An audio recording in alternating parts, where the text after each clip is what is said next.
शिव पुराण महात्म्य अध्याय 5वां। बिंदुग का पिशाच योनि से उद्धार।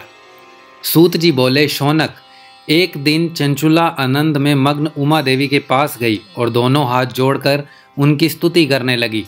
चंचुला बोली, हे गिरिराज नंदिनी स्कंद माता उमा, आप सभी मनुष्यों एवं देवताओं द्वारा पूज्य तथा समस्त सुखों को देने वाली हैं। आप शंभु प्रिया हैं, आप ही सगुणा और निर्गुणा हैं। हे सच्चिदानंद स्वरूपिणी, आप ही प्रकृति की पोषक हैं। हे माता, आप ही संसार की सृष्टि, पालन और संहार करने वाली हैं। आप ही ब्रह्मा, विष्णु और महेश को उत्तम प्रतिष्ठा देने वाली परम शक्ति हैं। सूत जी कहते हैं, शौनक, सद्गति प्राप्त चंचुला इस प्रकार देवी की स्तुति कर शांत हो गई। उसकी आंखों में प्रेम के आंसू उमड़ आए। तब शंकर प्रिया भक्त वत्सला उमा देवी ने बड़े प्रेम से चंचुला को चुप कराते हुए कहा, सखी चंचुला, मैं तुम्हारी स्तुति से प्रसन्न हूँ। बोलो, क्या वर मांगती हो? चंचुला बोली, हे गिरिराज कुमारी, मेरे पति बिंदुग इस समय कहाँ हैं? मुझे बताइए और कुछ उपाय कीजिए ताकि हम फिर से मिल सकें। हे महादेवी, मेरे पति एक शूद्र जाति वैश्य के प्रति आसक्त थे और पाप में ही डूबे रहते थे। गिरिजा बोली, बेटी, तुम्हारा पति बिंदुग बड़ा पापी था। उसका अंत बड़ा भयानक हुआ।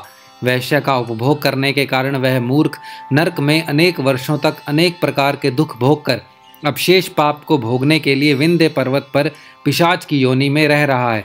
वह दुष्ट वहीं वायु पीकर रहता है और सब प्रकार के कष्ट सहता है।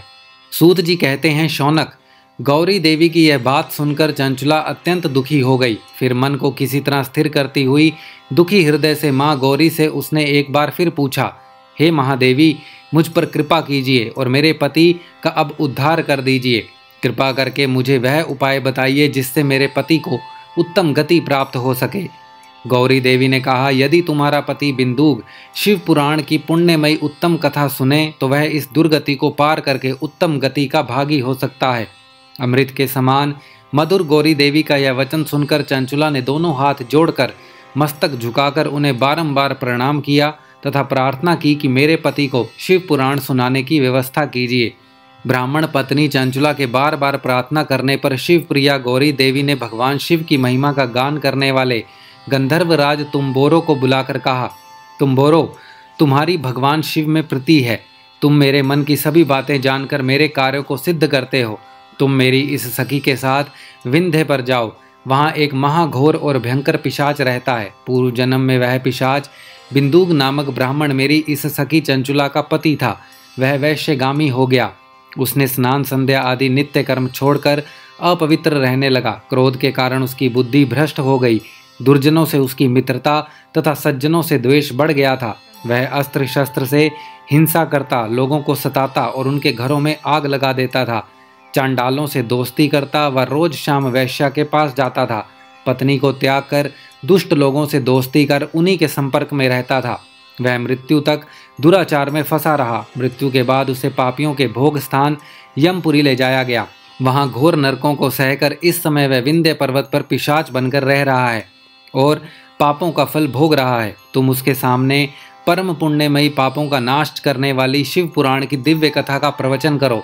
इस कथा को सुनने से उसके हृदय के सभी पापों से मुक्त होकर शुद्ध हो जाएगा और वह प्रेत योनि से मुक्त हो जाएगा। दुर्गति मुक्त होने पर उस बिंदुग नामक पिशाच को विमान पर बिठाकर तुम भगवान शिव के पास ले आना। सूत जी कहते हैं, शौनक, माँ उमा का आदेश पाकर गंधर्वराज तुम्बोरो प्रसन्नतापूर्वक अपने भाग्य की सराहना करते हुए चंचुला को साथ लेकर विमान से पिशाच के निवास स्थान विंध्य पर्वत गया। वहां पहुंचकर उसने उस विकराल आकृति वाले पिशाच को देखा। उसका शरीर विशाल था, ठोडी बड़ी थी। वह कभी हंसता, कभी रोता और कभी उछलता था। महाबली तुम्बोरो ने बिंदुग नामक पिशाच को पाशों से बांध लिया। उसके पश्चात तुम्बोरो ने शिव पुराण की कथा बाँचने के लिए स्थान तलाशकर मंडप की रचना की। शीघ्र ही इस बात का पता लोगों को चल गया कि एक पिशाच के उद्धार हेतु देवी पार्वती की आज्ञा से तुम्बोरो शिव पुराण की अमृत कथा सुनाने विंध्य पर्वत पर आया है। उस कथा को सुनने के लोभ से बहुत से देव ऋषि वहां पहुंच गए। सभी को आदरपूर्वक स्थान दिया गया। पिशाच बिंदुक को पाशों में बांधकर आसन पर बिठाया और तुम्बुरों ने परम उत्तम शिव पुराण की अमृत कथा का गान शुरू किया। उसने पहली विद्येश्वर संहिता से लेकर 7वीं वायु संहिता तक शिव पुराण की कथा का स्पष्ट वर्णन किया। सातों संहिताओं सहित शिव पुराण को सुनकर सभी श्रोता कृतार्थ हुए। परम पुण्य में शिव पुराण को सुनकर पिशाच सभी पापों से मुक्त हो गया और उसने पिशाच शरीर का त्याग कर दिया। शीघ्र ही उसका रूप दिव्य हो गया, उसका शरीर गौर वर्ण का हो गया, शरीर पर श्वेत वस्त्र एवं पुरुषों के आभूषण आ गए।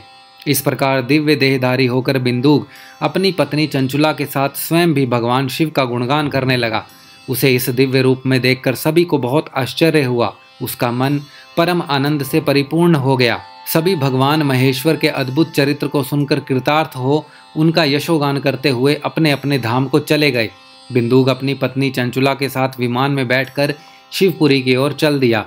महेश्वर के गुणों का गान करता हुआ बिंदुक अपनी पत्नी चंचुला व तुम्बुरों के साथ शीघ्र ही शिव धाम पहुंच गया। भगवान शिव व देवी पार्वती ने उसे अपना पार्षद बना लिया। दोनों पति पत्नी सुखपूर्वक भगवान महेश्वर एवं देवी गौरी के श्री चरणों में अविचल निवास पाकर धन्य हो गए। शिव पुराण महात्म्य अध्याय 5वां समाप्त।